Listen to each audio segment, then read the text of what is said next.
Hello and welcome back everyone, we Weeb Online, and today I'm gonna continue the story What If Naruto Mastered How to Manipulate Seals, Part 8. If you enjoyed this video, please give it a big thumbs up, and to watch more videos like this, subscribe to my channel and turn that bell notification on so you never miss an upload. Now wasting no more time, let's begin. It had been a week since she sent her letters to the Imperial Fire Court, and Kushina was pretty happy with the answer she got. She wouldn't be standing on the most stable ground. In fact, it was pretty weak. However, she had been told that the Yamanaka couldn't stop her. If they were still the same as when she left, she wouldn't be able to do this, but it was common knowledge that they were in bad shape. This should be easy for her to do. That, of course, made people wonder what she planned to do now that she was in such a good place. The Yamanaka didn't have anything that could be useful to her daughter, or her son, except maybe the family. She might have been able to get away with what she was going to do, but trying to take its members as servants or slaves would never have worked, and she would have wasted the chance she had. Because of the same problem, she wouldn't be able to do anything directly against her father's heiress. Her claims were at best shaky, and she could never get enough help from the other clans to do anything against the girl or Inoichi. But there was a way around that to an extent, of course. The Mindwalker clan was almost broke, but she could change that. The Uzumaki's treasure chests were overflowing with money she could never spend. All the Yamanaka would need is a small amount of the Uzumaki's money, and they would be almost as strong as they were before. But it would be even better if they were hers, and most of all, her sons. Since she was in charge of the Yamanaka and their money, she could let Naruto do whatever he wanted with the clan without worrying about what would happen. Justice would be done, she'd get to see her son make the Yamanaka suffer, and she couldn't think of a better way to get back on good terms with her estranged son. What was a better gift than having your enemies leave you alone? She put the letters she had gotten on top of what she had been working on for the past week. She didn't care that it was early as she put on her best clothes and got her papers. She would take care of this right away, because there was no time to waste. Already 10 minutes had passed since a messenger brought her the letters, which she thought was way too long. Every second she didn't get this done, her son was away from her. They'd been apart for too long. As she left her house, it was 3:30, and the night air was cold and biting. But the smile on her face could not be taken away. Time to call a meeting of the council. Her father told her many times when she was young that a summons so early in the morning couldn't be good. Ino remembers this well. Now that she has gotten one herself, she is starting to understand. She ran out of her room as soon as she put on a clean set of clothes. Her father also taught her that it was never a good idea to be late to a council meeting, whether it was scheduled or not. She may have spent a lot of time and money on cosmetics in the past, but she didn't have the time or money to do that anymore. She would have also worn something nice, but that was no longer possible. Almost all of her better clothes had been sold to make money for the clan, and she only had her best ones left. Well, the house had a strong lock on it, but at least it was still here. She wasn't going to wear it anytime soon, of course. It was kept in case something came up that required such formal clothing, but unless the daimyo came to visit or she got an invitation to a party at the Imperial Fire Court of High no Kuni from one of the High Lords, it would stay right where it was. She was pretty sure that neither of those things were going to happen, especially given how her clan was doing at the moment. She would be lying if she said there was even the slightest chance of that happening before she made the wolves angry at her clan. Now that she had done that, it was impossible. Her dad was waiting for her at the door, so she put her shoes on quickly. He gave her a quick breakfast to eat on the way to the door. They didn't say a word. Because this was clan business, her father wouldn't treat her like his daughter. She was the heir and acting leader of the Yamanaka clan, while he became an advisor. That doesn't mean he didn't treat her like a daughter sometimes. He did, though he was stricter with her after she provoked the wolves. However, when it was time to take care of clan business, it was almost as if he buried his memories of being her father deep in his mind. She wouldn't be surprised if it turned out to be true, given his skill in the mind arts and his unrestricted access to the most secret Yamanaka techniques. They moved quickly to get to the Hokage Tower. People didn't like it when people used shinobi techniques to get somewhere, usually because it brought out the Anbu and slowed everything down a lot. That was fine with Ino, though, because it gave her time to calm down and get ready for the meeting that was coming up. The messenger hadn't been able to tell her anything about this strangely called session, which made her worry even more. She didn't like that she didn't know much about it before she went in. Was there something wrong? Had Jiraiya sent a report that the clans needed to hear right away? Had the wolves hurt anyone besides themselves? She felt bad about it, but she hoped it was the last one. If she knew for sure that they had moved on from the Yamanaka's skeleton, she would be able to sleep a lot better at night. If they were that lucky, they might even be able to start building themselves up again instead of just staying in the same place and hoping the threat goes away. The best answer is obviously none of the above, but she couldn't think of anything else it could be. Maybe another clan wants to join Konoha. A birthday surprise for the daimyo? The last one was a total joke. The daimyo's birthday was last month, and everyone knew that. One of the Anbu guards let them in once they reached the Hokage Tower, which took a few more minutes of walking. When they got there, they were quickly seated in the council room, which was on the second floor. After that, it didn't take long for all of Konoha's clan leaders to fill up the council room. Not quite, that wasn't right. As she looked at the people who had been called, Ino frowned. It looked like the smaller clans weren't there. If there hadn't been so many of them, the Yamanaka would have been in that group, but they still followed the rules. All of the larger clans in the High Council were there. The Hokage wasn't there yet, which made sense. Ino didn't think this would make the Sandaime happy because if he had called the meeting, he would have been the first one to sit down. Instead, a messenger would have been sent to wake the Hokage, who had probably just gone to bed, and tell him what was going on. She knew that the paperwork could take until late at night. After 5 minutes, a tired-looking Kage walked into the room and went straight to his seat at the High Council table. He waved his hand and the Anbu guards locked the doors to the council room. The Hokage said, "A meeting of the bigger clans has been called. Would the people who set up this meeting please stand up?" Kushina stood up with a smile, trying her best to keep her face formal like a person of her status. She was doing very badly. "I called this meeting, Hokage-sama," she said. The Kage nodded to show that he understood. "Okay. Council member Uzumaki, why have you asked us to meet with you this morning?" She said, "Clan Uzumaki has a grudge against Clan Yamanaka." Hiruzen frowned and gave the High Council a quick glance. Homura and Kaharu gave him uncertain looks before nodding to tell him to go on, but Danzu's thoughtful expression made him stop. He eventually nodded, too, but the look of uncertainty on his face never went away. It only made Hiruzen more sure that this was going to lead to trouble in some way. Or at the very least could have caused a lot of trouble. He also had a pretty good idea that Naruto would be involved in any trouble. "Oh, I see. The floor is yours, Council Member Kushina." The woman smiled at him in thanks and then gave the Yamanaka heiress a mean grin. Ino had a bad feeling about what was going on. Her eyes went to the clans that used to work with her house, and the way they were acting told her everything she needed to know. She and her clan would get no help today. "Honorable Council, respected clan heads, I thank you for coming so quickly, even though it's early, and I'm sorry to have woken you up. Last week, I asked some members of the Imperial Fire Court for advice." Ino had to hold back a groan. If she said something like that, it would look like the Fire Court agreed with what she did. Even though she didn't know what the woman wanted, things were already looking bad for her clan. "And just got a reply an hour ago. Of course, I wanted to settle this as soon as possible so we could all get on with our lives," she said. Everyone there knew that she could have waited a few hours for whatever it was she wanted, but no one said this. No matter what time it was, the clans had to meet when someone of equal or higher rank asked them to. If Uzumaki Kushina, the leader of the Uzumaki clan, wanted to call a meeting every 10 minutes, she could. Since the Uzumaki clan was one of the greater clans, all the other great clans and any of the lesser clans she called were expected to show up. 2 years ago, the Yamanaka's hostility caused my son, Uzumaki Naruto, to renounce his clan name and declare them his enemies. Naruto is my firstborn son, one of 3 Uzumaki in the clan, and the only male Uzumaki. Such a loss is devastating and threatens the future of my clan. I have come before you all today to demand recompense." Ino stood. She asked the older woman, "Are you saying that Uzumaki Naruto couldn't make his own decisions?" "What I'm saying is that he shouldn't have had to make such a choice to keep our clan out of the fight your clan started. He did that to keep your clan out of trouble, but here you are. Doesn't that show that you don't care about his choices and don't respect what he did for you in your blood?" Kushina was surprised and blinked for a moment.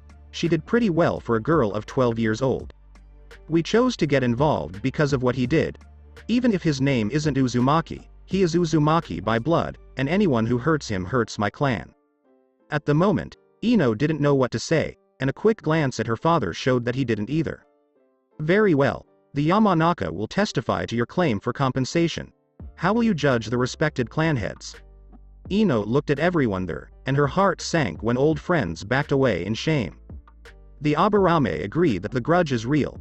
There was a reason for the grudge, and that was all there was to it. The Inuzuka know the grudge. Your pack was your pack, and when it came to family, she didn't care much about the law. The Akamichi are witnesses to the grudge. At this point, he was smart enough not to go against the others. The Hyuga agree with the grudge. Do they agree? Not a good thing. The grudge is known to the Nara. Because all of the clans agree, the High Council knows that the Uzumaki and Yamanaka are angry with each other. What do you want, Council Member Kushina? It's common knowledge that the Yamanaka have fallen on hard times lately and don't have much of value. I won't take pleasure in punishing them just because I can, he said. This was a damn lie, and everyone in the room knew it. So I can only demand that they serve me. Everyone there was shocked by this request, but Ino and her father were the most surprised. There were many things that worried Ino about this, but one stood out far more than the rest. Tell me, Council Member Kushina, what is your connection to the wolves? The heads of the Hyuga and Inuzuka clans laughed, but Kushina looked confused. Who? Ino looked at her like she was crazy. Did she not know anything about the group that her son was in? So, she asked her next question. Oh, I see. In that case, how are you and your son getting along? I don't see how that has anything to do with the issue at hand, Kushina said. Her eyes were getting very narrow. Your son made us his enemies, and the wolves tore us to pieces. I know that even if he's not one of the wolves, he has very good relationships with them. What I want to know is if letting my clan become a vassal clan of the Uzumaki will make him hate us again. Sume said, there are no wolves. Your questions are pointless. You can believe what you want, Council Member Inuzuka, but I know the wolves are out there and won't put my clan in danger just because you've been lucky enough to avoid their anger. I think Yamanaka made up the wolves to save face, but her second question is still valid, Hiyashi said. Genin Naruto is currently fighting against the Yamanaka clan. Since he has brought them to their knees, the heiress would do well to be careful in anything that might involve him. How is your relationship with your son, Council Member Uzumaki, right now? She said after a short pause. Well, it's not great at the moment. I see, Ino said with a frown. She looked at her father, but he didn't tell her what to do. Would you be able to protect us from your son if the Yamanaka clan swore loyalty to the Uzumaki clan? Kushina didn't know what to do. She would have to be careful about what she said. The whole point was for her son to do whatever he wanted with them, so she couldn't say she could keep them safe from him. She could protect them from him, though, because he no longer had a clan. As a vassal of the Uzumaki clan, you will be ours, and no one else will be able to touch your clan. That would work fine. Of course, Naruto would have full control over the Yamanaka if she could get him back into the clan. She might even be able to help him get married to the young Yamanaka heiress. Of course, that's only if he wanted it. The Yamanaka heiress looked like she knew what she was doing, but after a moment of thought, she kept going. Kushina thought the girl was betting on Naruto not coming back, and she couldn't blame her. Not only would it be hard to get Naruto to come back, but the Yamanaka being under her control should make it much easier. Also, Naruto staying away from the clan was one of the last hopes the Mindwalker clan had. It was clear that they were much more afraid of her son than of her, and they would gladly put up with any trouble she gave them if it meant staying out of her son's way. Very well, said Ino as he left. The Yamanaka will swear loyalty to the Uzumaki and accept vassalage. I'd like the meeting to end so that our fellow council members can go home while we talk about this new arrangement. Council Member Yamanaka's request is granted, and this meeting is over. The Hokage couldn't have been happier to be done with this. Thank you all for coming, and we hope you stay healthy until our next meeting. Also, until the details of the vassalage are decided, please keep this quiet, even in your own homes. Enjoy the rest of your day. As the clan chiefs left the room, Ino looked at her father. To her surprise, he didn't look like he was upset, but rather proud. T2-san? You did well, Ino. But the family. There's nothing we can do but make the best of it. You've been doing everything you can to help the clan, and I'm proud to call you my daughter and the next Yamanaka clan leader. She worked hard to keep the tears from coming. Thank you, Daddy. He gave her a gentle smile. Okay, then, let's get this done. I know you'll keep doing well. She stood up and wiped the tears from the edges of her eyes. Then she went to the High Council table, where Kushina and the Hokage were waiting. Her face was trained to have the calm seriousness of a clan heiress, and with every step she took, she became more sure of herself. She got to the table with grim determination. It was time to find out what would happen to her clan. The Yamanaka's future. After the decisions were made, her father offered to make the necessary plans and gave Ino permission to skip the meeting. She was getting better at running the clan, but this was all new to her, so she was glad to have a little more time to avoid it. As she left the council room, her eyes went straight to the man who was leaning against a wall nearby. He was surely waiting to find out what was going on inside. "Good morning, Council Member Yamanaka. Are we done?" she said. "Hi Councillor Danzo. The details have been worked out, and my dad is making the legal arrangements needed to make it happen." "So, you're going home? Maybe. Is there anything I can do for you?" "Oh, it's just a little bit of curiosity. Don't worry about it." She crossed her arms and cocked her head. "Am I right in thinking that you want to know what's being talked about in the council chambers?" "Yes, you would. And, by any chance, do you know where Naruto is?" He raised a brow. "I might. Why might you be interested?" "Because, just like you, I'm sure he'd be interested in the details of what happened this morning. I plan to tell him." "Oh, I see. He might not take the news well, and I'm pretty sure you're not his favorite person." "That's something I should worry about. It seems like we both have information that the other person wants. I'm willing to trade." He gave her a smile. "I think I like you, Council Member Yamanaka. You're growing up to be a nice young lady." "I'm sure. Do we have a deal?" "Oh, I see, you get right to the point. You remind me of my dealings with Naruto. I'd be happy to make the trade, but I'd like to let you know that each piece of information is worth a different amount. Maybe there's a difference to you, but for the clan, it's just as important to know how this will affect Naruto and his wolves as it is to know the details of our new vassalage." "You said that very well. It's too bad you and Naruto don't get along, because you'd be a great pair. Maybe now they won't be quite so bad. Who knows? We're both shinobi of the leaf, so we might end up working together in the future." He let out a small laugh. "I think we'll get along fine, even if you don't end up working with him." "Then I'm looking forward to it, Elder Danzo. Should we get to work?" As they had agreed, Danzo told her where Naruto lives now. It was a nice area of the village. It wasn't anything special, but it was nice. If there was any question about whether or not this was Naruto's apartment, a wolf crouched down from the top of the building when she went to open the door. As if they were the animal they were named after, they let out a warning growl and put one hand on the handle of their sword. She was obviously not on the list of people who could come. She did her best to stay calm as she held up both hands to show she wasn't armed. "I need to talk to Naruto because I need to tell him something." At first, they didn't say anything and just stood there while the mask laughed at her and the black eyeholes judged her existence. After a short time, they nodded and stood up, taking their hands off their blades. They turned away from her and knocked on the door. Another wolf mask answered. The outer guard got close to her, likely to explain what was going on, and the inner guard gave her a quick look. The outer guard went back to their post as the inner guard gave a final nod, opened the door wider, and waved for the clan heiress to come in. So far, so good, she wasn't dead yet. Once she was inside, the wolf, who turned out to be a woman, told her to stay put so that the wolf could wake up her master. A minute later, the wolf came back. He led her to the kitchen and told her to sit down. Not long after, Naruto walked in wearing nothing but a pair of black pants. Before going further into the kitchen to start the coffee, he took a moment to tie his hair back. As the coffee was being made, the three of them waited in silence. Leaning against a wall, the wolf didn't seem to care about what was going on, and Ino, who was scared, wished she could be as relaxed as he was. On the other hand, Naruto didn't even look like he was awake yet. Even though it made sense at the time, Ino thought it was strange to see him like this. When everyone was done drinking, he grabbed 2 mugs and took them to a table. After drinking from his own cup, he turned around to talk to his guard. "Since I'm awake now, there's not much point in keeping an eye on me. You can use my bed for the rest of your shift." The wolf seemed torn about the offer. She probably wanted to keep him safe, but in the end, her master's idea won out. She left with a bow, but Ino could have sworn she was walking to the bedroom with her hips swinging too much. If Naruto did notice, he didn't show it. After a few minutes of awkward silence that was only broken by Naruto taking sips of coffee, he set his mug down and folded his hands on the table. "What can I do for you, Genin Yamanaka?" "I'm afraid it's Council Member Yamanaka right now," I said. Her eyebrows immediately went up. "Oh, and why are you at my house this morning, Councilwoman?" Earlier this morning, a meeting of the larger clans was called.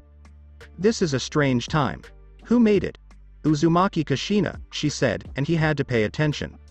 Is that true? What was so important about it that it had to happen at such an inconvenient time for the council and also made you want to find me? She inhaled deeply. As of this morning, the Yamanaka are the Uzumaki's servant clan. It came out as a hiss. What? She tried to use our feud to get money from my clan because it caused you to give up your clan name. Instead, she was able to use it to her advantage. She got all of the clans in the Hyuga to agree with her. I see. And what does Yamanaka's servitude look like? She has full control over everything, including money, shinobi, clan techniques, political dealings, and everything else. We're almost like second-rate members of the Uzumaki clan. It looks like you're in a lot of trouble, so I'm guessing she doesn't like you much either. We knew that much, but I didn't know how much trouble we were in. That's why you came here, right? You are the enemy of the Yamanaka clan, and as far as I know, you have nothing to do with the Uzumaki now that they're back. If you were angry about this, I was afraid of your wrath and the teeth of your wolves. He seemed to be thinking. It looks like you've grown up a lot. I'm impressed. What else should I know? Your mother said she would protect us from you. Well, not exactly. When I asked if she could protect us from the wolves if this made you angry, she said that no one other than the Uzumaki would ever touch our clan again because we were now part of them. So she's going to try to get me back into the clan, right? Ino gave a nod.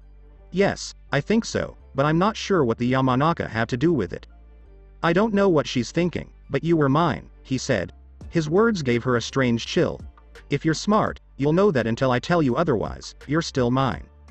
Even before she took over, I knew that the Yamanaka would never go against you again while I was in charge. I'm not going to make the same mistake twice. You're a smart girl, Ino. Your clan was mine to break down and build back up, but it looks like my plans have been messed up. Too bad, because I had just started working on bringing your clan back to its former glory. The Hyuga? Oh. Yes, you're very smart. I have some friends in the clan, and I was able to convince them to start helping the Yamanaka. I'm surprised you figured it out so quickly, it's only been a week. Supporters? Oh, right, Hinata.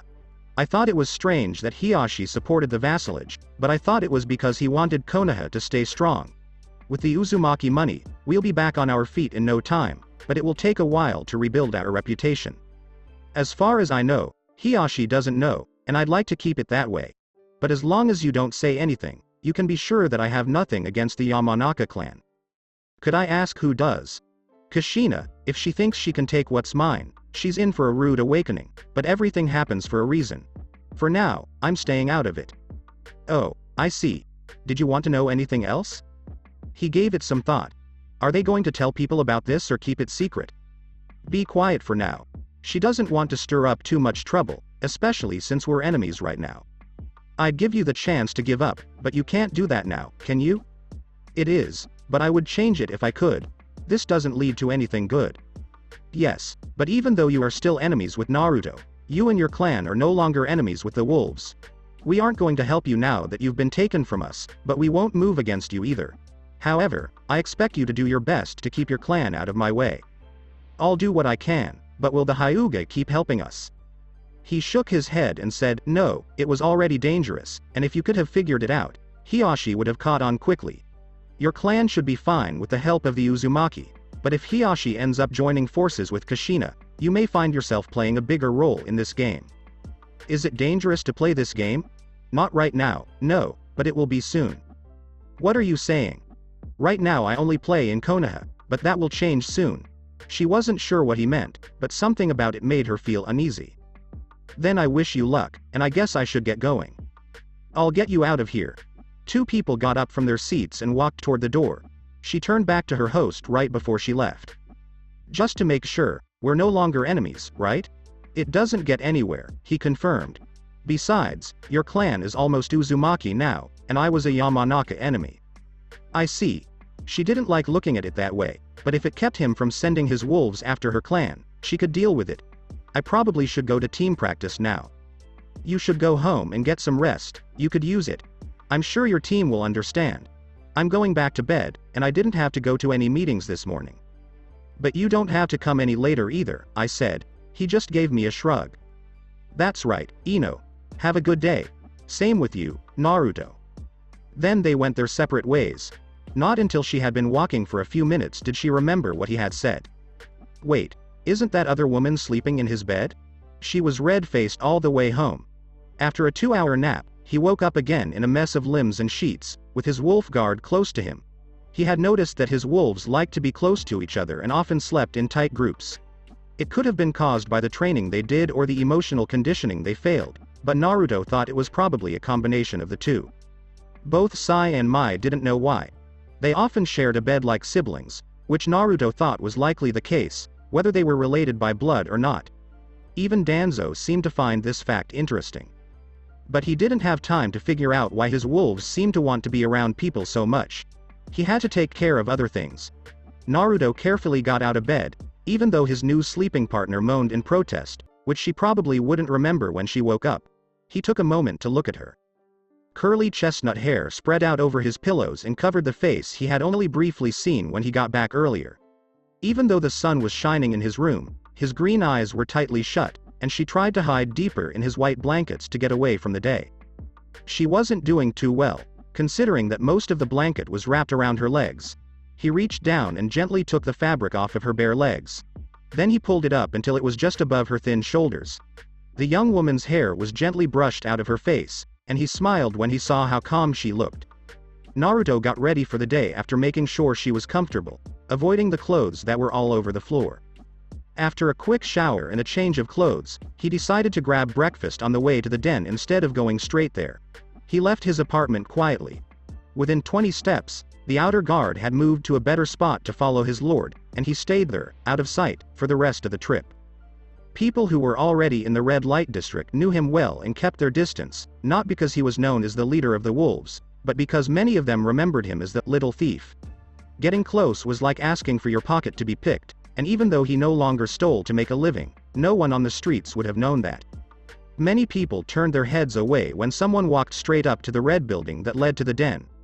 No one knew who was hiding behind the red walls, but the guards' masks led many to believe that the Yamanaka's claims of wolves were true, and plausible deniability was good friends with everyone in the red light district. You didn't want to see something that you shouldn't have. That doesn't mean they hadn't seen a lot of people come in and out of the building. Some left after a few hours, others were still there days later, and some people were never seen again. People here didn't know who lived in the building or what they wanted with people who went in, but they weren't surprised to see the little thief making his way there. He went there often because people inside asked for him, and he always came back, even if it was several days later. One could only think that he did well at whatever they asked of him. And if this hadn't been so strange, people would be making a lot of assumptions. As it was, the topic was only talked about in whispers by people hiding in dark rooms at local bars. No one on the street didn't want to know what was going on. But no one wanted to find out for themselves what was going on. Before he could touch them, the solid oak doors creaked open just enough to let him in. As he went about his business inside, his guard would join the other people who were already there. They would wait for him to come back so they could get back together, but only if he came back before his guard changed. Chances were, though, that he wouldn't see that wolf again until his next watch tonight. As he moved into the second room, he waved off the wolves in the corners, who all stood up to salute him. He then went down the stairs into the complex that was the den of wolves. Because he had been here so many times, he didn't have any trouble finding his way, and the 4 guards standing outside his door let him in right away. Right now, the office was empty, but he knew it would only be a few minutes before Mai or Sai came in, or maybe even both. As they always did, as soon as he walked in, one of his wolves sent word that he was there. He couldn't quite explain what it was, though. Even though he was there to take care of some things, that didn't mean that they couldn't come back later with new things to tell him. If he was looking for them, he would have sent a wolf and been told if there was an emergency. Instead, they insisted on knowing that he was in the den so that they could help him. He really did appreciate it, but there was no need for it. He sat down at his desk and took a moment to enjoy his chair before getting some paper and his favorite pen out of his drawer. He wasn't sure if Hinata knew about the meeting this morning or if she would eventually find out, but he didn't think either was likely. She would need to be told so she could stop helping the Yamanaka clan. Hiyashi was on the side of the Uzumaki in this situation, if not because the Yamanaka had attacked one of his clan members, his daughter, then because the Uzumaki had so much power even with only 2 members. This meant that when she stopped supporting the Uzumaki, it couldn't look like she was against them to the branch members of the flock who followed her, or the risk of being found out would go up dramatically. He'd have to stress that, because his wolves would soon be able to run away to Wave if they were found a Euro, or, rather, officially recognized, since he was pretty sure Hiruzen knew about them as well as he knew about Ruta Euro. But the flock was a much trickier situation, especially with the seals. He would probably need to start taking them off soon, but he would need to be in a safer place to do so. Still, making a lot of seals useless would be suspicious, but he couldn't be blamed for it, and the Hyuga wouldn't be able to do much about it. Their worry that a Hyuga sealmaster could take over the clan put them in a bad position when they were fighting someone who could change seals as easily as breathing. He thought that their loss was his gain. Even though he wrote the letter quickly, he didn't have time to send it before Mai and Sai, who was carrying a folder, came in. Mai looked rested and ready to start the day, which she probably was, and Naruto thought she was probably eating breakfast when she was told. Sai, on the other hand, didn't look like he had slept in several days, and his pale skin made the dark circles under his eyes stand out even more. In all honesty, it was a little strange to see him like this, and Naruto thought for a moment of a panda.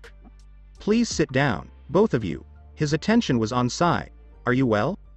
"I'm sorry, Naruto-sama, but your timing is either the best or the worst. I haven't decided which it is yet." Naruto's eyebrow went up. "Oh, really? I went to Wave to offer Gato the services of the wolves, and I just got back to the village. Either you have the best timing because I can tell you this and go to bed, or you have the worst timing because I could have slept before this." "I see," he said with a small, amused smile. "I told you that you didn't have to find me right away," he said, looking at both of them. "Both of you, if I need you, I'll call you. I like that you do this on your own, but it's not really necessary." "No matter what, Naruto-sama," Mai said. This was the first time she had spoken. "I'd like to hear this news as soon as possible. If things go well, we may be closer to freeing the flock. I'm looking forward to being able to use them to their fullest, but right now I'm limited by the elders in the main branch. The sheep don't do much good grazing in these dying pastures." "Well spoken," nodded Naruto. "Sai, please give us a quick summary and leave the report on my desk. You're free to go to your own quarters as soon as you're done, and you're even encouraged to do so." "Thank you, Naruto-sama. If that's the case, I'll keep it short and sweet. Gato has accepted our offer and seems very happy that, and I quote, a proper mercenary group is willing to hire him. I guess he sees it as a sign of success that others see the benefits of working with him." Mai asked, "A proper mercenary group? I thought we weren't well known yet. I'm surprised he's heard of us already. He doesn't seem like the kind of person who would care much about the different mercenary companies in the elemental nations." "I'd have to say you're right. The thugs he hired were probably already in the area and, even more likely, very cheap. I wouldn't be surprised if he judged us based on the fact that we're all dressed the same and have the same mask. Despite his crazy wealth, I don't think he hires real mercenaries very often." Naruto thought, that may be part of the reason he's made so much money. Mercenaries aren't cheap. It's a risk, but I don't think they'd be much help against a shinobi of any level. Most genin could beat the average bandit in open combat, and a group of them using stealth should be able to wipe out his forces without too much trouble. That's why he was happy to hire us. He has a lot of money and a lot of important connections, but right now most of his business depends on Wave. He knows that if he loses it, he's almost finished. Sai paused for a moment. "Well, that and we're working for cheap right now. If our prices were higher, he wouldn't have hired us." Naruto was sure. "He's paying more than he knows. I take it you left a team in Wave?" "That's right. Only 2 of them came back with me. I'll be sending out more later today, but a lot of our forces are just getting back from long-term missions. I hope to have them sent out within a week." "Good job. Who did you pick as captain?" asked Naruto. "Keigo. He found this, so I'm going to let him lead it. I have Ren replacing him as a scout in Mizu no Kuni." "So he's in Wave right now?" "He is." Naruto nodded. "If that's the case, I'll send instructions with the group you send later today. You've done well, Sai, so go get some rest." The young man, who was pale and looked like a panda, gave a quick salute and ran out of Naruto's office. As soon as he was gone, Mai spoke. "Naruto-sama, is there anything I can help you with? I've chosen a clan." It was a simple sentence, but Mai got it. If the Uzumaki hadn't gotten in the way of the Yamanaka rebuilding, they might have become the wolves' public voice in the village. But since they were now a vassal clan, they couldn't do that. Lucky for Konoha, there were a lot of clans. Do you want me to get in touch with you right away now that we have a way into Wave? I do. Even if the job goes to shit and we have to take over in a more crude manner, Wave is ours now, it's just a matter of time. The sooner we have an established clan to silently support us within Konoha, the sooner we can fully benefit from our future position in Wave. So we're going to trade, right? Will they accept that? Not the trading, but I'm sure they won't be opposed to funding once we control the shipping industry. Then again, the chance to branch out may appeal to them. It never hurts to have a little more security, especially after what happened to the Yamanaka. Just think, if they had partners doing business on a global scale, our little raid would have hurt them, but they'd have done much better. That's right, she said. What should I call you then? Pardon. Your job doesn't have a name, and I'm not going to call you, my lord, or have everyone else call you, your lord, the whole time. I'll let you decide, but don't pick something dumb like, Lord of Wolves. She made a funny face. Oh, that was also my first choice. Naruto looked angry. I hope not. You should probably go now, though, because we don't want to keep them waiting. They don't know we're coming. They do, but they don't realize it. She shook her head and smiled with a hint of amusement. I don't care what you say, Naruto-sama. You still haven't told me who we're after. It should be clear that there is only one other pack in Konoha. As he turned the page of his favorite book, he heard a very female-sounding cry from somewhere in the nearby woods. He stayed sitting on one of the 3 logs that were deep in the ground on Training Ground 7. He hummed, as if he agreed with the voice that couldn't hear him. In less than a minute, a very angry blonde, a dark-haired Avenger, and a pink-haired walking textbook all came out of the woods. Behind them, a person who looked just like them pulled out their own copy of Icha Icha and played it while they could. Maybe for you, he said with a calm tone, almost as if he liked how upset she was. Not even I, who was trained by Uzumaki Kushina for 4 years, could hide from you in that death trap. Just beyond the tree line, he had set up a number of traps to slow them down as they tried in vain to hide from his clone. It was a mix of stealth training and an introduction to basic traps and how to move around in hostile terrain. Because his clone threw handfuls of kunai and shuriken at them every time he saw them, it was also a good way to practice getting away from danger. Mitarashi would have had a good time with it. Behind the young Uzumaki, her teammates grimly nodded, showing that they, too, felt the same way. The Uzumaki scowled as her teammates groaned. Isn't your brother a genin? I bet he could do it. Their sensei seemed to make it a point to talk about the former Uzumaki prince every chance he got, usually to compare his skills to theirs. It was obvious that Kakashi would say that they always failed. Sasuke had heard a lot about his teammate's brother's brother. Even though he didn't go to class very often, the young man still got a pretty average grade when he graduated. The last Uchiha in Konoha was willing to bet his clan compound that Naruto had used that extra time to train. The fact that the other boy had been able to do the same thing he had but didn't have to waste his time doing it really bothered him. Even though Sakura knew Naruto was stronger than her and probably even Sasuke, she didn't like the idea that someone her age could be stronger than her crush. When she didn't do something and then was told that Naruto could have done it, it was very frustrating for her and always seemed to make Sasuke mad. Naruto knew that her brother was better than her, especially in the field of stealth, but she didn't like hearing about it all the time. It made her feel bad about losing control during their fight, and it also reminded her that she hadn't been able to get her brother back yet. It also seemed like she and her mother moved away from each other every time they tried to move toward him. She knew her mother was probably upset that she used the Kyuubi's chakra during their fight, but she also didn't like how her mother didn't stop to listen before going full speed ahead with her plans to bring her son back into the family.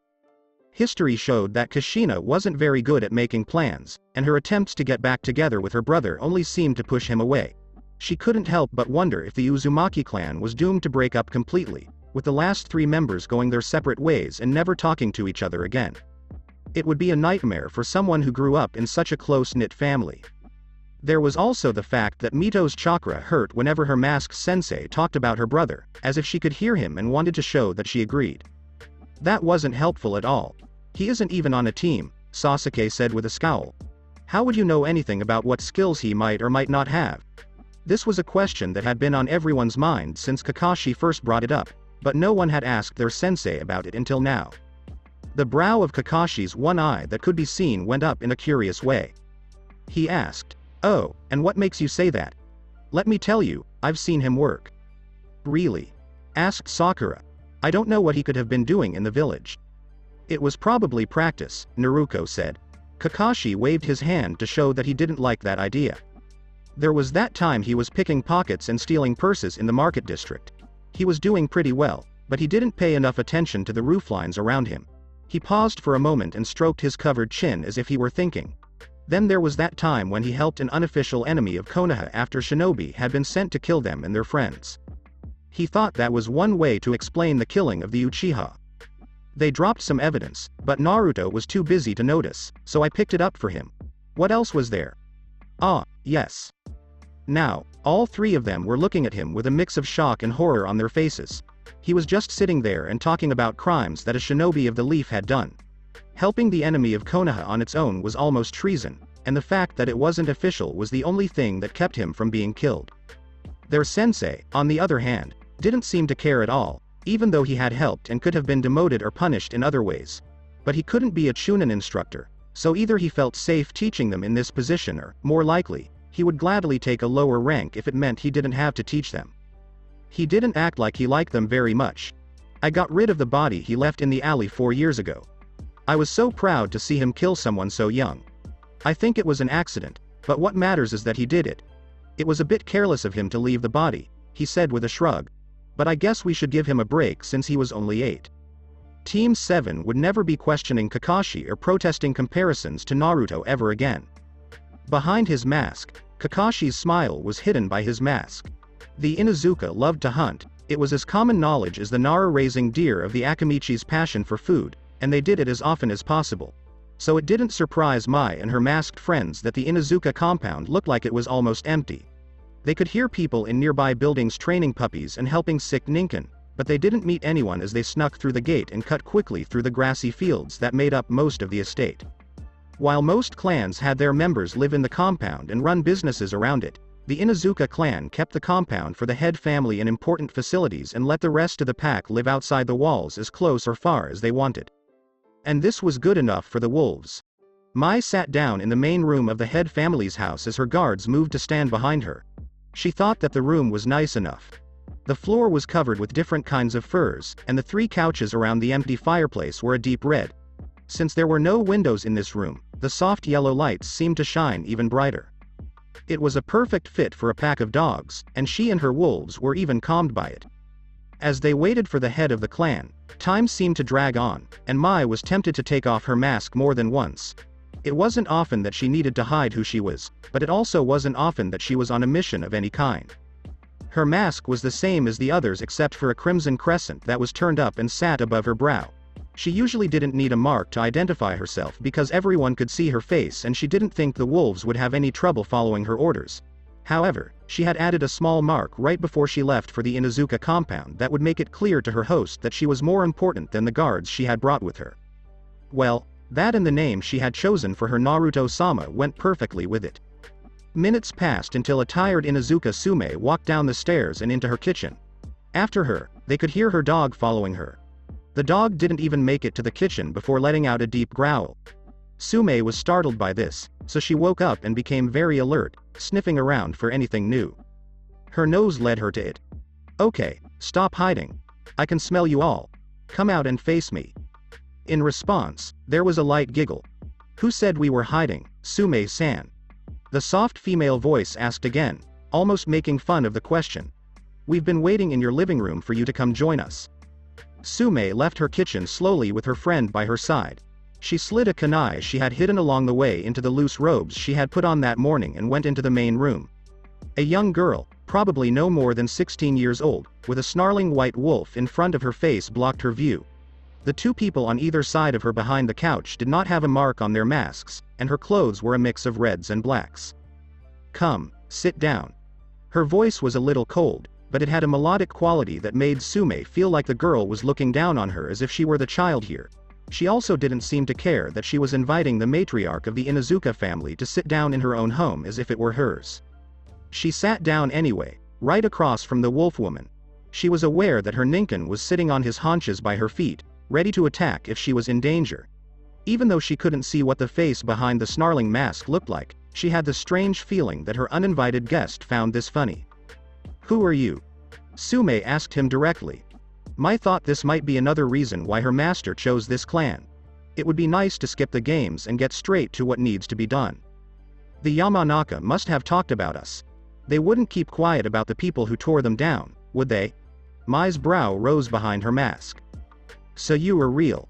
Mai let out a rather rude snort. Did you really think Naruto brought down one of Konoha's most powerful clans? He's not to be underestimated, but that's just out of his league, she said with a laugh. Of course, he couldn't have done it without help. I see. Now we can talk about why you're in my house. Of course, to talk to you, she laughed again. What else would we have to talk to you about? Sume said, you seem to have done a good job with the Yamanaka. I wouldn't be surprised if we were next on your list. Of course, killing me and letting Hana rule won't help you, since she's just as stubborn as I am and much smarter than that flower princess. Oh, those are harsh words. She's come a long way. Master was happy with how she was growing up. If the Uzumaki hadn't gotten in the way, she might have been able to bring her clan back. And you'd let that happen? Sume could almost feel the smirk behind the mask. Of course, Mater had secretly arranged for help to be sent so they could get back on their feet. Then why did you try to crush them? When Naruto was young, he helped Master. Master was glad to be able to repay the favor by making an example of Naruto's enemy. Who is this Master that you call yourself? Master Tsukiyomi. Tsukiyomi? Like the god of the moon? Indeed. Sume had a snort. What an arrogant name to choose. He didn't take it, I gave it to him. I'm surprised you know such a big word, though, because Inuzuka aren't usually known for being smart. I'm not an Inuzuka, I'm the head of the Inuzuka. Our packmates might not concern themselves with knowledge that doesn't interest them, but the main family has a duty to uphold. The wisest lead the pack, huh? Seems sound enough. More sound than you naming your master. We know who he is, he's never hid from us, but we can't exactly be letting everyone in on his identity. He needed something to be called by those not sworn to him, and I found Tsukiyomi to be quite fitting. We wolves are rather fond of the moon, you know. You say that almost as if he isn't a wolf himself. Oh, you're a sharp one. I'll have to warn Master Tsukiyomi about that. He is of the pack and he is our alpha, but he's not a wolf. Not anymore. Not anymore. He was a wolf when I first met him, but he's continued to become more. I can't call him a wolf any longer. And so you named him after a god. Mai gave a light laugh. It's fitting, but very few know why. Interesting, but you have yet to get to the point of this meeting. Ah, yes. Let's cut to the chase then, shall we? Master Tsukiyomi wants you and your clan to serve as his voice within Konoha. His voice. The wolves aren't currently recognized and we intend to keep it that way for a bit longer. He wants a silent supporter who can act in favor of his pack and inform him of the going-abouts of the village. Is he not in the village? For now, but that might change soon. It's part of the reason we decided to reach out to you now. And what might that be? He's set things up to allow us to take over a small country. Sume blinked a bit in disbelief. A small country. The first they hear of this group is when they strike against the Yamanaka and suddenly they're about to rule a country. The wolves weren't messing around, it would seem. And how does that affect us? It's a very profitable country. Your clan has always been strong in a physical sense, but financially and politically you've always been lacking. You act as his voice here in Konoha and his pack will aid yours. Any attempt to increase a clan's standing is going to be seen as a threat by the Hyuga. He's already working on it. How so? Mai wagged her fingers. I can't be telling you that. Hiyashi learning could make a mess of everything and we wouldn't want that, would we? Crossing her arms, Sume scowled. You want me to risk the wrath of the Hyuga but won't tell me how you plan to ensure my safety from them. Only a fool would accept that. I'm better off approaching Hiyashi and gaining his favor. Go for it. It will force our hand early, but the wolves will make it through stronger than ever. A vicious smile spread over Mai's hidden lips. I can't say the same for you or the Hyuga, though. You speak as if the Hyuga are already in your hands. They will be soon enough. Master Tsukiyomi has control over a large part of the clan already and is simply biding his time to make a move. You can be with him and reap the rewards, on the sidelines to witness it, or against him to suffer the consequences. It's your choice, but chose wisely. Mai stood. There are plenty of clans left in Konoha we can approach, the Hyuga included. We lose nothing if you deny us, but you will. Have a good day, Sume-san. With that, Mai and her wolves left, seeing themselves out and leaving the Inuzuka clan head to ponder her options. Changes were coming, regardless of what she did. It was just a matter of how she'd prepare for them. Unfortunately, the best preparation seemed to be joining the force that was bringing such change. Standing on the sidelines, her clan gained nothing, but they also lost nothing. Going against them wasn't an option. The Yamanaka had proven that nicely, and despite her bravado, Sume knew her clan wouldn't stand a chance on the political playing field. But were she to side with them, the clan could be elevated to heights they had never dared to dream. She would be the single greatest head since the founder. And that, she had to admit, was tempting. Damn tempting. The black dress hugged every lovely curve on her body and showed almost as much of the woman as if she weren't wearing it at all. Naruto had a hard time taking his eyes off of her. She knew that, too. She laughed at him and licked her lips as she winked at him in a flirty way. Both of them had to stay focused on the mission, but the older woman didn't seem to mind. If anything, knowing that keeping him busy made this harder, even if only a little bit, would only make her more determined to keep going. The short, tight black dress was chosen to draw people's attention away from him and to help him blend in with the crowds. He didn't think it would also work against him. He was sure, though, that she had.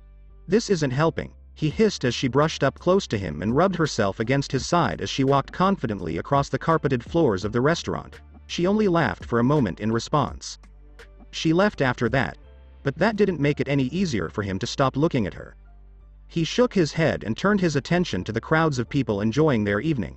He tried his hardest not to look for her purple hair in the crowd and get sucked in again by her beautiful looks. Anyone in Konoha could tell you that Mitarashi Anko was pretty, so it's not like anyone could blame him. He didn't think any of them had seen her in that dress, though. Or, for that matter, any dress.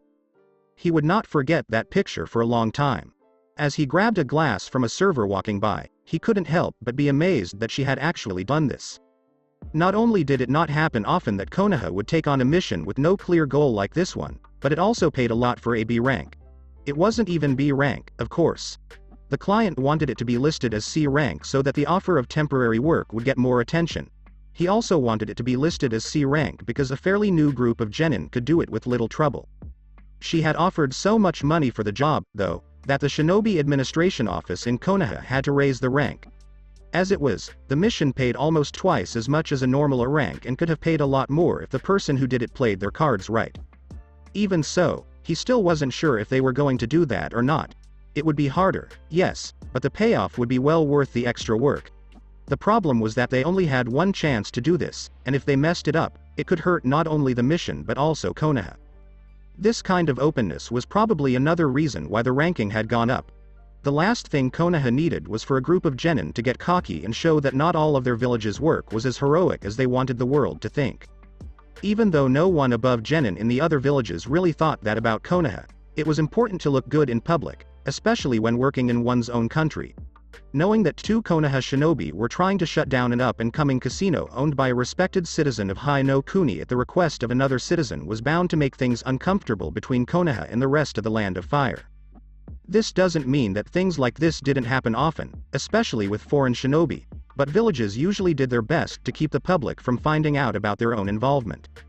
So, he would have to be careful to hide Konoha's involvement, especially if the two of them tried to get a bonus from the casino owner. As he walked to a corner, he put a note with a bomb on the wall behind a chair. That would be the last one. Now it was up to Anko to decide if they would try to get the safe or not. They could always do the basic mission and hope to get their prize from the safe afterward, but it wasn't a sure thing that they would be able to, and it would be much harder because everyone would be panicking. Well, it's not harder to do, but it's harder to stay hidden and not be seen as a Konoha shinobi. Headbands were left in Konoha and shinobi IDs were hidden at the hostel, but that didn't mean it couldn't be tracked back to their village, and Naruto didn't want that to happen, mostly because it would hurt their chances of getting promoted and make other teams less likely to take them on. As long as she could get away with taking what was in the safe, Anko probably didn't care. He didn't know what the woman planned to do with the money, other than go on a dango binge, but his wolves could use an official uniform instead of the dark clothes they were wearing now. Even though it all looked kind of the same and gave each wolf a little more personality, they had to take this seriously if they wanted to be taken seriously. No matter what you did, how you looked was important, and this was no different. He could always wait until Wave was his and use whatever fortunes they could get their greedy hands on to finish building their group, but it was also a matter of pride. It was one thing for a loose group of people to take over a country and form an organization. It was quite another for a secret group to come out of the shadows and claim a country as their own. Both would send a message to the rest of the world. He just had to make sure it was the message he wanted the world to hear. Taking a sip of the drink he had stolen from the server, he looked at the crowd with his amethyst eyes. Not a single one of them would think anything was wrong. They were normal, wealthy people who would never have thought something like this could happen. It was crazy to think that they might actually be a part of it. It was kind of sad to see how helpless these people were.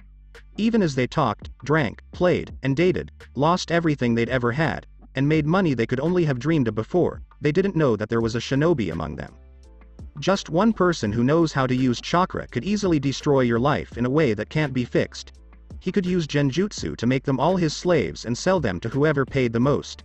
He could smell the spark of life in their seemingly weak bodies just as easily as a storm could blow out a single candle. With one hand sign and a pulse of his chakra, he could make the building around them fall on them, letting fate and luck fight over who would live and who would die that night. It wouldn't be much harder for his chains to go through all of them and kill or permanently disable them. But a normal person would never think of doing something like that, just like few shinobi would think of using their power in this way. Many shinobi thought that civilians were beneath them, and to use their shinobi skills on them would be to treat them like other shinobi. They couldn't believe it. Both groups did stupid things, and people like him could see that. It was the thing that set real shinobi apart from the chakra using mercenaries of today. Anyone could be a threat, and anyone could be killed. What mattered was getting what you set out to do. That didn't mean, though, that he was going to kill everyone in this building. No, it would be better if fewer people were hurt. The suspicious way the casino was destroyed would start rumors, but no one would really look into it. People would definitely try to figure out what happened if enough people died in such a freak accident. These answers led back to Konoha, which couldn't be allowed. As he looked for his partner across the room, a person with purple hair caught his eye. He walked slowly in that general direction, making sure not to go right to her. As he slowly made his way to the other side of the big room, he stopped a few times at different tables to watch or play games. When he won again, he had enough money to put in the inside pocket of his suit jacket and a reason to leave the table. A few people at the table teased him when he left, calling him a coward for leaving before his luck changed and, most importantly, before they could get their money back. He gave them a friendly smile as they left, which Anko had made him practice in the hostel room before they left. He then went on his way. No one he had met tonight had asked him about his age, at least not out loud. He had only gotten a few curious looks, and even those went away when they found out he had money. Their client gave them a small bonus at the beginning to help them fit in. When they first started, he thought it was strange how much money they were willing to spend on a team of shinobi for the mission. However, after seeing how many bills and coins changed hands in this place, he could see why they wouldn't mind spending a relatively small amount to make sure money went to their own business. Of course, that wasn't the only way people looked at him, and he made sure to stay away from those who did so with hunger in their eyes. He didn't know if they were interested in him because he was young or because he had a lot of money, but he wasn't here to meet either type of woman. He had to admit, though, that he wouldn't mind spending time with some of those women. He did have to work, though. A half-full glass was put on a server's tray while 2 full glasses were taken away. Without stopping, he walked right up to Anko and handed her one of the drinks, ignoring the people around her with whom she had been talking before he came. "Ah, there you are, Naruto-kun," she said with a smile, knowing that he knew she had been following him. It was the only real reason why she would have tried so hard to keep talking to the same group for so long. "You also brought me something to drink. You always know what I need." "Of course I do, Anko-ne," he said, but the way he said it made it sound like he was offended, and the two of them were happy that their small audience loved it. One of the men she had been with asked, "So this is your brother?" "Yes, he's cute, isn't he?" asked a woman in the group. She laughed a little until Naruto's arm wrapped around his sister waist and pulled her close. "Cute?" he laughed. "We both know you don't see me that way," he said. The hand that had been resting on her waist moved down and gently stroked her upper thigh. At thaw, her cheeks were tinged with red, and people who were watching seemed shocked. "I thought you said that he was your brother." "He is he. Step-brother." Naruto told the group to explain further. Dear old dad got tired of trying to keep up with the energy and costs of his young wives, so he decided to find someone closer to his own age. Anko Ne was just a very nice bonus. I like to think of her as my consolation prize, since I lost a mother or 5 so that dad could bring her into our family. I think I deserve it, he said with a wild grin to the shocked group in front of him. Don't you? Yes, of course, all of the civilians nodded, but only one was able to say something. Some of them looked a little scared, but a woman in the back was very interested. Naruto made sure that his eyes didn't look at her again when she licked her lips. There were all kinds of people in the world, so who was he to judge? He had just made up a pretty bad story about himself and his partner, hadn't he? Anko chose that time to back up his story and remind him that they could both play that game. She almost melted into his side as she bent down and breathed hotly into his ear. Then she kissed him lightly down his jaw, followed by a deeper kiss on his neck and a lusty lick up to his ear. If the civilians weren't uncomfortable before, they were now for sure. Can't you wait a little longer, Anko Ne? I wanted to play a few more games. I've almost tripled the money our father gave us for the night. In response, Anko sulked. But I wanted to have a little fun back at the hostel before we went back to Naruto-sama, she whispered in a lustful way that was just loud enough for the others to hear. They left quickly, making up all kinds of excuses. As Anko dragged him to the back of the shop and shoved him into a utility closet, the 2 shinobi grinned with pride. She almost purred her next words as she shut the door behind her. Oh, well done, Naruto-kun, she said, and her smile didn't look like it was going away anytime soon. I don't think I could have come up with a better backstory than that. Not only is it plausible, but after hearing it, not many people are willing to look for more information. To be honest, I made it up on the spot, and it was more to mess with you than to give us something we could use. I thought it was a success just to get them to leave so we could talk. Maybe, but it also explains why I dragged you into a closet. And what would that mean? He didn't look confused, but a single brow went up in a challenging way. Why? To have my wicked way with you, of course, she said as she leaned down and pushed him against the wall with her breasts. Since you called me, Naruto-sama, I'm more likely to think you brought me here so I could do something bad to you. So? She gave a shrug. I'd like it no matter what. He just gave a headshake. Maybe another time, Ne-chan, we have a mission to finish. Are we going for the vault? No, but I am, she told him with a smile. I found a guard whose shift is ending soon, and I'm going to let him take me to the back. Security has been pretty lax in the last week or so because no one has tried anything yet and most of the guards are new. I'll knock him out and just seal the vault so we can get out of here. Are you sure they won't notice that a vault is missing? I only used low-grade notes to keep damage to nearby buildings to a minimum, which shouldn't be enough to completely destroy any decent vault. The snake summoner thought, I guess no one would ask questions if the owner died tragically tonight, or if we killed him later before going to work for our boss. I'll go see him and make sure he's not found. With a little luck, they'll think he was trying to get the insurance money.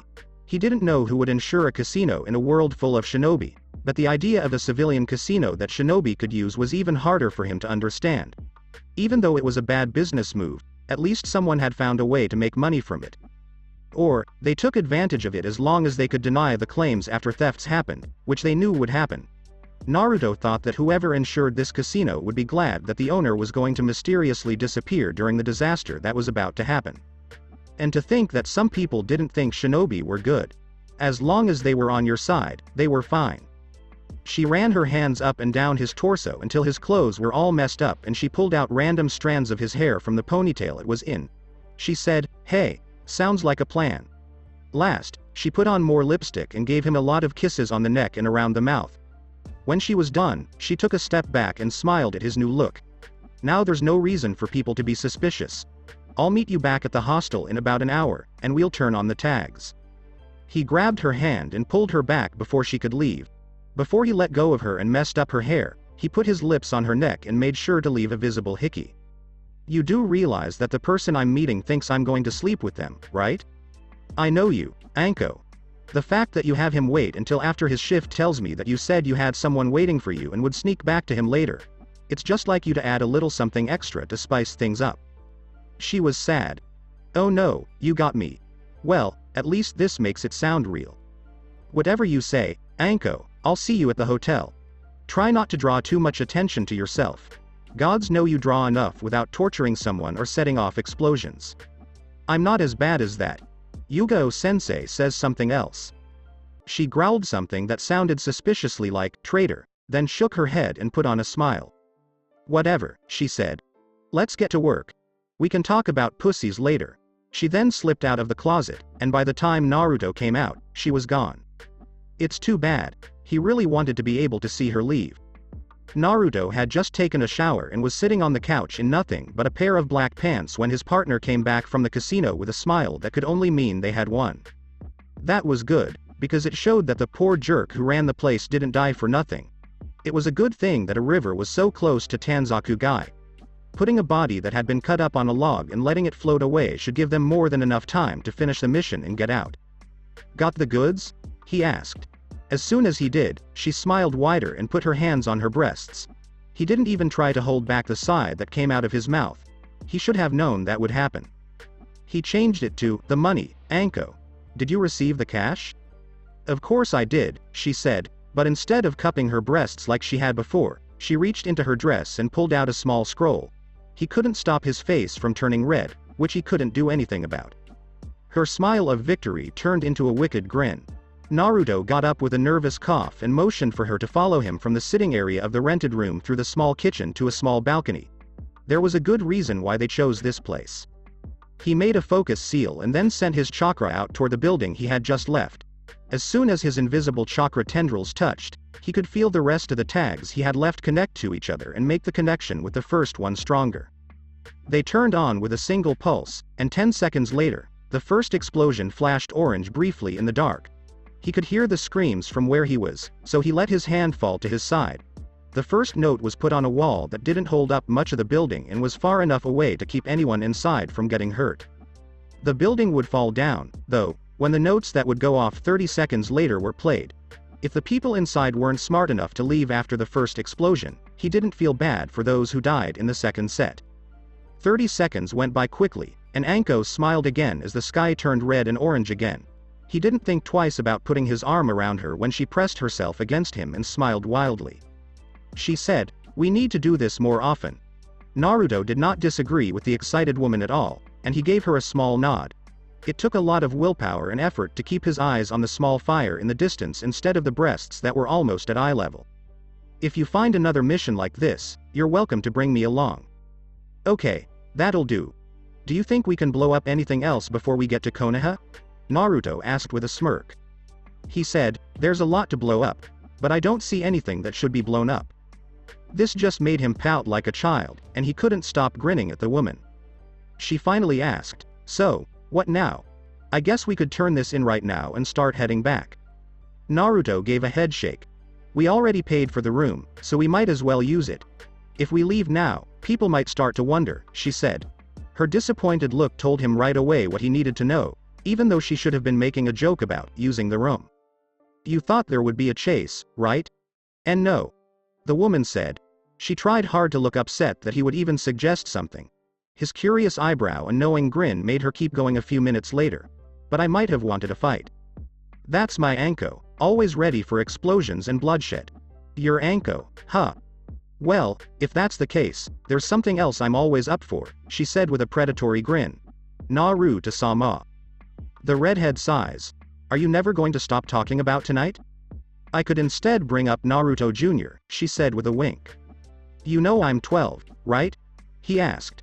"Every time you talk like this, I'm never sure if you remember or if you're just messing around." That made her look upset. Anko said, "I'm just messing around until you take me up on one of my offers. Whether you were 12 or not, you saved me from Orochimaru, which is more than you could ever know." Oh, had Orochimaru put that seal there? He knew she wanted a seal taken off, but that was all he knew. If she found out that the man she hated so much was Naruto's godfather, which he had nothing against, it would definitely make things harder. "You're probably right, but that doesn't mean I'm going to ask you to sleep with me." Thoughts of Tatsuki immediately came to mind, but he quickly pushed them away. He wasn't ready for that yet, though. He should probably go see her grave soon because it had been a while since he had been there. "Maybe not now," the woman replied. "But I'm yours whenever and however you want me. When I had that mark, I felt like he owned me, and I hated it. Now I'm free, and I want to be yours," she said with a sly smile. "I'll wear you out in the end." "I'm sure you will, but let's go to sleep for now." You do realize that there's only one bed, right? Of course I do, Anko. I booked the room, don't you remember? She asked him a question, and he just gave her a shrug. Maybe I'm more worn out than I'd like to admit. The teasing he would get on the whole way back would be worth the beautiful smile she gave him. Passers-by kept their heads down as they hurried by, trying their best not to get involved in the problems of a poor villager. They knew their turn would come, and their own neighbors would do everything they could to stay out of it, but that was just how it was in Nami. Anyone who dealt with Gato or his gang of thugs more than they had to was a fool. When one of these criminals raised his voice to the point where it could be called shouting, the few people on the road in the small town quickly moved away. Normal interactions with the thugs were one thing, but being around them when they were angry was a whole different story. Where is the money? A big man picked up a much older, much more worn-looking man by his shoulders and pinned him to the closed door of his home. It was rare for a house here to have a door at all, let alone one that was still strong enough to do something like that. I don't know what you're talking about. I gave Gato the last of that 2 days ago. The thug scowled at the man and slammed him into his house. Don't mess with me, jerk. I know you and your girls have been making extra money with those clothes of yours. You might be able to fool people who think you only fix our boats at the docks, but I'm not a fool. Please, I swear, I don't know what you're talking about. One of the thugs laughed in the background because he had heard it so many times he didn't want to count, while the last of the group, who looked like bandits, scoffed and said things were taking too long. Of course, Gato's hired muscle wasn't the only group around today. If you looked out your window or tried to walk down the street, you would see 3 wolves circling the group and facing away from the house, as if they were guarding you. All 3 of them wore black clothes with a lot of gray on them, but the one in the middle stood out with his gray hood and pure white fur that covered his shoulders. If you got close enough, you could also see the red line of paint that went from their forehead down the bridge of their nose, breaking at their snarling mouth, and ending at the bottom of the porcelain. The hood was important to him, as it was to all wolves, not because it was a sign of status but because their lord had ordered it and paid for it out of his own money. It was the only one in existence, and he wore it with pride. The hood also showed that he was the High Captain, who had left Gato's complex that day to join what Nami's people had started calling the hunts. The hunts happened every week and were usually the biggest group of thugs you'd see outside of bars, makeshift brothels, or Gato's complex. Since they were supposed to collect Gato's tax, they couldn't work with less than 5 people, in case a desperate villager tried to attack and steal the money that rightfully belonged to the shipping magnate. People in this dying town thought it was a bad sign that the leader of these new forces, the wolves, was involved. There were also rumors that the High Captain was not at the top of the wolves' hierarchy. Each wolf seemed to be as valuable as a dozen of Gato's original thugs, and there were now enough of them in Wave to make the people there feel very uneasy. The idea that this might only be a small part of the wolves led by this High Captain was beyond scary. They prayed that his bosses would never stop by. High Captain Kago took a moment to look away from the street and watch the thug, who was probably the most skilled one he had met working for Gato, keep trying to scare the older man. Gato's troops and the people of Nami no Kuni needed to see more of the wolves. He left his spot and moved toward the house, and his fellow wolves fell into step behind him. He put his gloved hand on the forearm of the lead thug and pushed him down. Kago didn't wait to be asked questions or say a word. Instead, he grabbed the man's shirt, opened the door, and dragged him into the house. The other 2 wolves followed him in and closed and locked the door behind them. The leader of the thugs asked the others if they knew what the wolves were doing. They gave him 2 confused shrugs in response. Since there was no reason not to let the wolves do their thing, he gave a small shrug of his own and leaned against the wall of the house near the door, ready to wait. He had no idea that Kago had thrown the homeowner to the ground and then taken out 2 small pouches of coins. He couldn't see when one of them was thrown to the man of the house's daughters and wife, who ran over right away to fuss over him.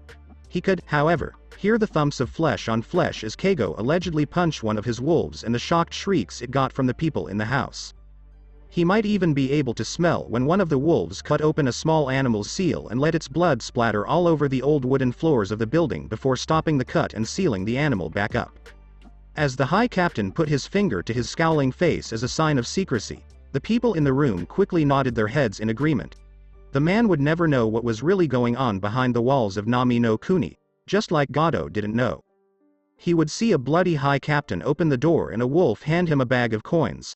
The 2 would leave, and the thug would be able to see the older homeowner surrounded by the blood he had been dragged over, with his family worried about him until a third wolf blocked his view as they pulled out a loom. He would turn away from the people of Wave as the wolf threw the loom into the middle of the street and set it on fire with a few hand movements and a big breath of flame. When he caught the bag of coins that was thrown to him, he was only half aware of what had happened, and a smile spread across his face. Well, I'll be damned. You wolves sure don't waste your time, do you? Go for the throat. That was the only thing the High Captain said that day, but it fit perfectly with what he did and how his group thought as a whole. They really did seem like a cruel group that would go for the soft flesh of their opponents' throats and tear them open before a fight could even start. That pleased him. Well said, he laughed. Very well said. I'm starting to like you lot. When I'm done with Gado, I might be able to join your group. Kago turned his head to the side. There are much worse things a man could want, but you won't find it easy to get there. Yeah. I bet you beasts have to go through a lot to become what you are, but you never know. At the very least, I might have to work with another group of wolves. I think I could get along with any of you. The High Captain took a moment to think before he spoke. I'll remember that. Maybe one day we'll need your help. You already stand out from the crowd, and it's not unlikely that we'll contact you if our Lord needs us to. Hey. I guess this is the best I'll get. Let's finish up here and go back to base. I'll buy the first round. On that day, 3 bad guys kept going through Wave. The wolves were in their shadows. There was understandable nervous tension in the room where they were all gathered. Instead of eating at the kitchen table or in the dining room, where the head family of the Yamanaka usually did, they were all in a warm room sitting on pillows and cushions around a small table. Even though the room was lit and decorated in a warm way, the mood was anything but. When Naruto, who used to be Uzumaki and was the hidden leader of the wolves, sat next to his mother in the home of a clan he had said was his enemy, that was to be expected. On Naruto's right was Ino, who was fidgeting nervously in her best clothes. They were only supposed to wear them if they had to deal with the Imperial Fire Court, but her father told her to wear them tonight for a dinner between the Yamanaka, the woman who had taken control of their clan, and the young man who had brought them to their knees. Across from Ino sat her mother, who barely managed to hide how uncomfortable she was with the situation.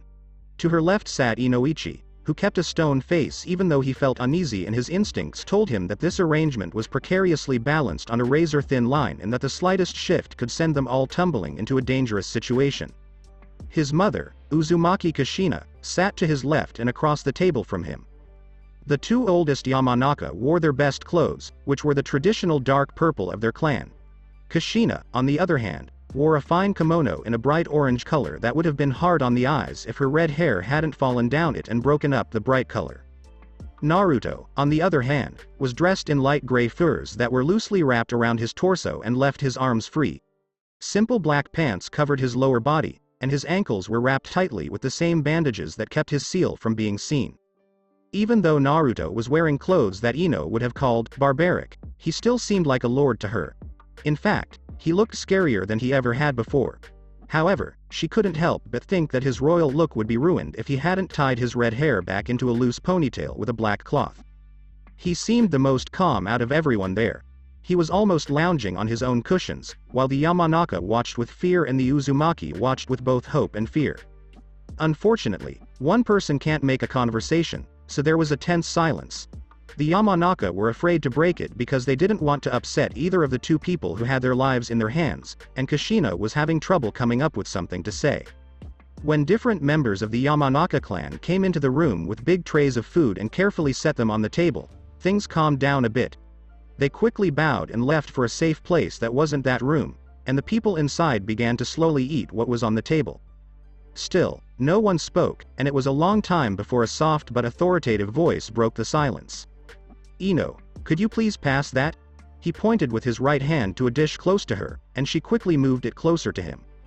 Of course, Naruto, he said, and as soon as he had the dish in his hands, he smiled. Thank you, Ino. I have to say that you look great tonight. I don't think I've ever seen you wear that dress. The conversation had begun. Even though he could talk, he couldn't make the room feel less tense because every word he said seemed to make things worse. She told him in a simple way, it's only for special occasions. He raised an eyebrow. Oh? If that's the case, I really hope you didn't wear it just for me. This was meant to be a meal with friends, right? Tonight, I'm just another guest at the Yamanaka. I'm not anyone special." Before Ino could say anything, Kushina cut in with her voice. "Don't be silly," she said with complete certainty, even though she was so nervous that she was almost dizzy. "You are my son, and you have Uzumaki blood in your veins. You are the most important lord among the Yamanaka, who have sworn to us." "They swore to you, clan head Kushina," she said, "but I don't have that name anymore. And that's because Yamanaka is here with us now, right? You don't need to stay away from us any longer. Come back to us as the lord you are."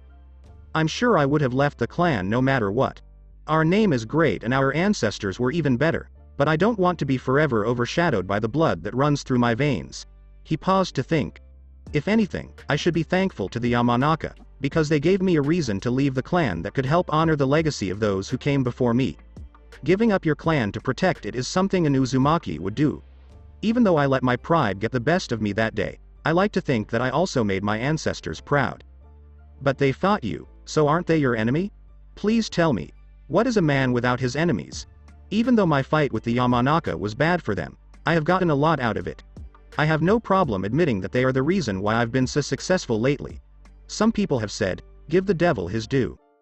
"I see," Kushina said with a deep frown.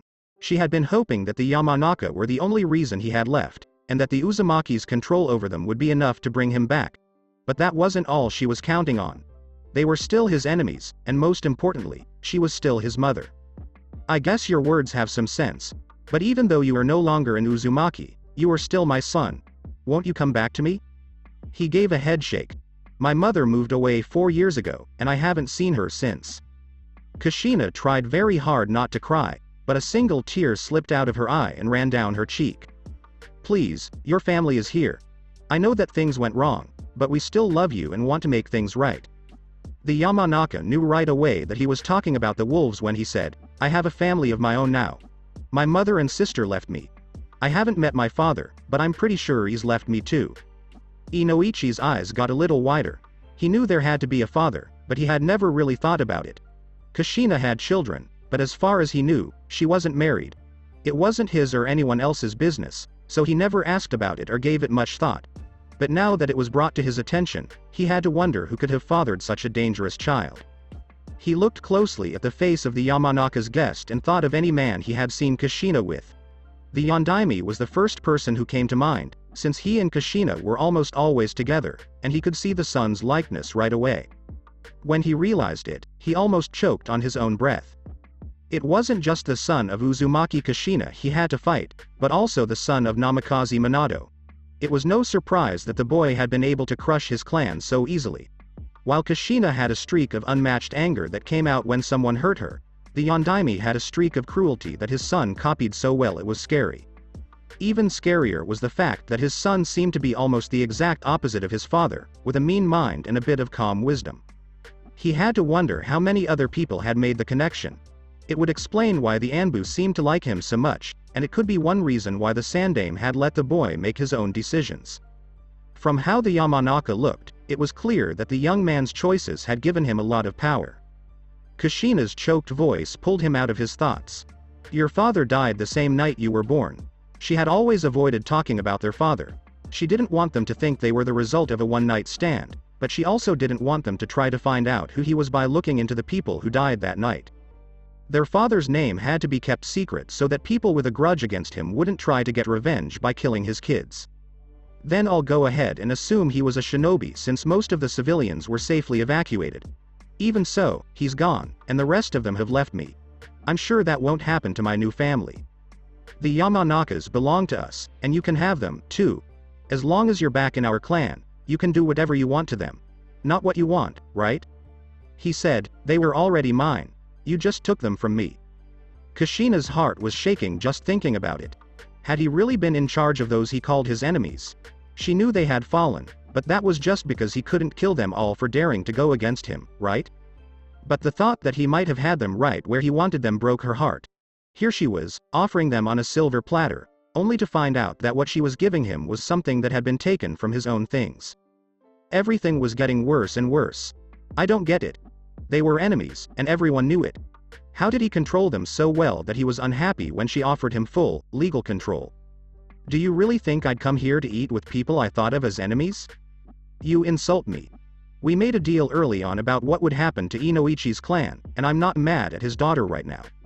You know, I was going to help them get back on their feet, but you had to stop me, didn't you? He shook his head and said, you should have looked into things more, but I'm getting off topic. I had plans for the clan, but none of them were so important that I couldn't change them. The Yamanaka have done what I needed them to do, and if you are the one to get them back to where they used to be, then so be it.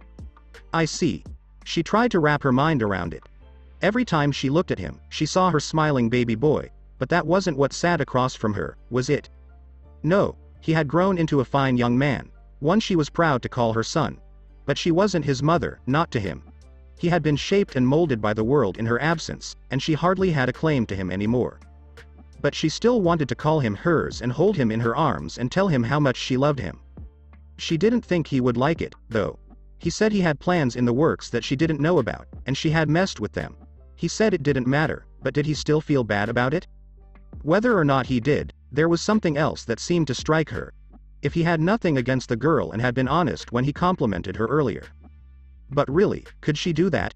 She got rid of her doubt. Yes, she could. After all, she was doing this for her son.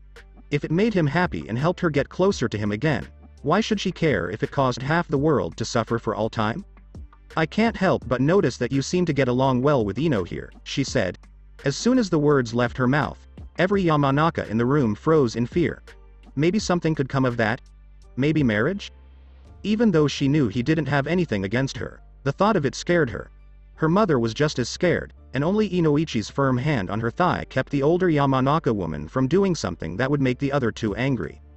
Inoichi knew that his daughter was still afraid of the boy and the power he had, and that the thought of being forced into marriage was something she had hated since she was a child.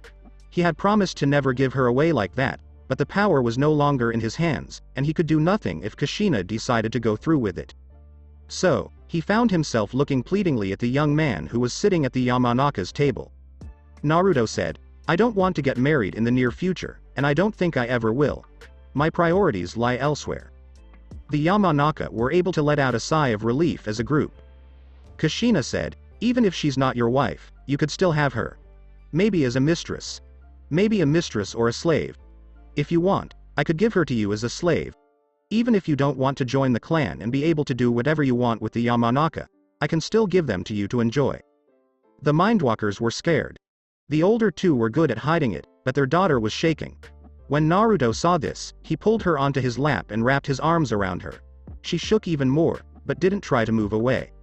Your offer is kind, clan head Kushina, but if I had wanted Ino here for myself, she would have been mine already. I get what you want, you see. One could, of course, say that she was already mine. Giving her to me doesn't get you out of the fact that you stole her. But since you are so quick to offer the daughters of the people your clan protects, I'd like to know where your own is. If I took her, I might think we were done. She didn't want to admit it, but those words shocked her even more than the fact that she was thinking about it. Naruto might be upset, but if she was close to her brother, she'd get over it quickly. Naruto might be upset with her daughter, but even if he was, she couldn't see him hurting her. And then there was the problem of keeping the family together. Naruto was still in Uzumaki, so she would still be connected to her mother, and by being given to Naruto, that connection would still be there. Could that really be a way to bring them all back together? It wasn't what she had planned, but it could work. After a few moments of thinking, she realized that everyone was looking at her. Naruto's brow was raised in curiosity, and the elder Yamanaka looked disgusted that she was even thinking about it. Ino, on the other hand, seemed a little bit relieved that the attention had moved on to something else.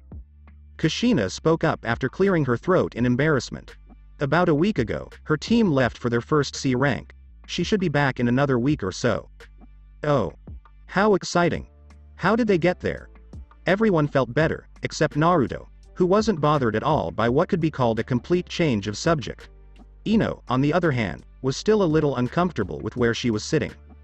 Naruto's eyes seemed to light up a lot when someone said, Nami no Kuni. Naruto said something about helping a bridge builder. So, Nami no Kuni is going to get a bridge? That would make trade between Konoha and the rest of the world much easier. Your daughter is doing some good work. Inoichi thought that Naruto was complimenting her work because it helped the young man, but he didn't question it. It was clear that Naruto's plans were bigger than anyone could have imagined. In fact, Naruto said, I'd like to see the bridge she helps build. Maybe I should take a vacation. Vacation. This time, it was Ino who spoke up. She turned her head back to look at him, and when he gave her a small grin, she quickly turned away, aware of how close they were. Of course, you don't think I spend all day lounging around, do you? But you don't have a team, she said behind his back, just loud enough for the others to hear. Then you'd just be training, wouldn't you? My dear little Ino, I can still go on missions even though I don't have a team of my own. Last week, I went on a very well-paid B rank with the beautiful Tokubetsu Junin Mitarashi Anko. In fact, I had a lot of fun with that one. I'll have to ask her soon if she wants to do it again. Inoichi was more scared than surprised by the news.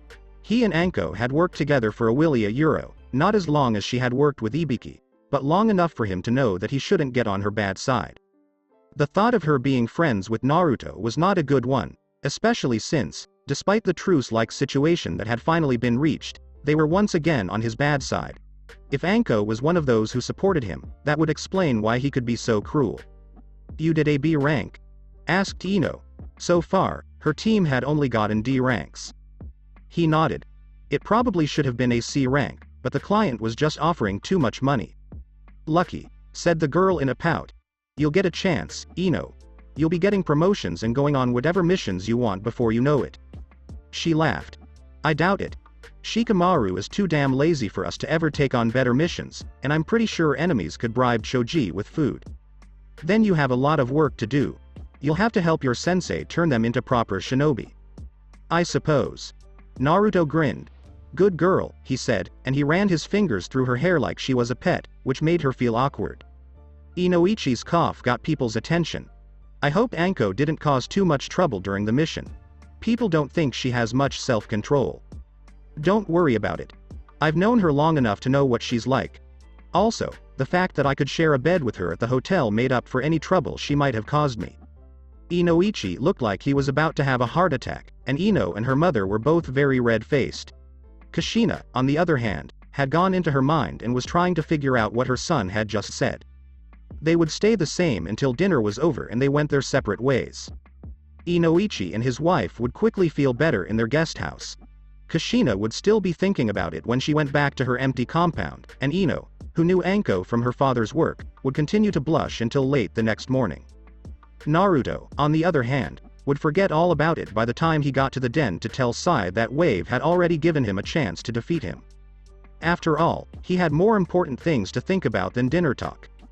He'd said it before and he'd say it again, he was too damn old for this shite. It seemed like everything was spinning out of control, and every time something settled down, something new came along and started it all over again. No, that's not quite right. The world around Naruto was spinning out of control. Even when the boy wasn't directly involved, most of his problems still had something to do with him. That doesn't mean he was mad at the boy, though. Naruto had done well over the years, and even though the Sandaime had made mistakes when it came to him, he was happy with how things turned out in the end. Yes, the massacre was a terrible mess. Was it a bad idea to question Naruto? Definitely. But things turned out okay in the end, even though he still felt bad about it. Yes, the Yamanaka situation was pretty bad, but the clan leader had accepted it, so Hiruzen couldn't do anything about it. Almost every problem had been solved in some way that he could accept, even if it wasn't the best way. And now it looked like Kushina was about to undo most of it. Even though not many people knew it, the Yamanaka's takeover made the other clans nervous. If Kushina kept pushing, he wouldn't be surprised if the other clans joined forces against her. Luckily, she had a reason to go after the Yamanaka, and he didn't know of any other clan that might have upset her. Actually, he did, but the Senju was made up of one member and she could take care of herself. Well, no, she couldn't, she had to rely on that poor apprentice of hers Ayuro, Kato Shizune, to take care of her. The clans still respected the Senju name, but most of them had lost respect for Tsunade. So long as Kushina targeted only Tsunade and left the clan out of things, then the other clans would have no reason to make any sort of move against her. Then, he could only hope that Kushina didn't do something hasty, or at least didn't do yet another hasty thing. It seemed like when she was in a hurry, she just made more problems for herself, and when she tried to rush through those, they turned into more problems. It was just a circle of bad things, and he didn't want anything to do with it. He thought that maybe he could find a replacement soon. For a moment, he felt bad about leaving this mess to someone else, but in the end, he was sure that a new point of view would help the problem a lot. At least, that's what he'd say if the council asked him about what's going on in the world right now. Of course, there was still the question of who would take over. Unfortunately, there weren't many people who could do that. Tsunade was strong and probably knew how to do the job, but she didn't have the drive or dependability to do it well. Also, the clans didn't respect her much, so it would be hard for her to lead Konoha well. Jiraiya, Konoha's spymaster, was a good choice. He could be serious when he needed to be, and he had contacts all over the elemental nations. Unfortunately, Kunoichi didn't like him much, and he had to travel a lot to keep up his spy network. The fact that his student had once held the job and his old teammate had wanted it would probably keep him from accepting. Kakashi was almost strong enough to run the village, but he didn't have the right mind for it. He was sure he could do it, but probably not well, and that was the best case scenario. Besides that, there was not really anyone. Danzo was too old for the job and liked fighting too much for Hiruzen's taste, but there was no one else who could be Hokage besides him. At this point, he might be better off making Orochimaru the Hokage. Jiraiya said that his old student had made his own hidden village, and even though details were scarce, it showed that he was better suited than anyone else in Konoha. That really bothered me a lot. If that was the case, it looked like he'd be here for a long time. However, if he was stuck here, he could start training someone else for the job. Just because no one met the requirements right now didn't mean he couldn't change that. Maybe his son would be a good choice for the job. After all, he was one of the 12 ninja guardians and had ties to the Imperial Fire Court. He'd just need to get stronger and learn more about politics. If he could convince his son that politics in Konoha were like shogi, he might be willing to learn. Naruto ruined that completely, like an invisible third player who didn't know the rules, but his son didn't need to know that yet. Things were getting better, yes. Hiruzen couldn't wait to go back to his old life. I will continue the story in next part. Till then, we weeb offline.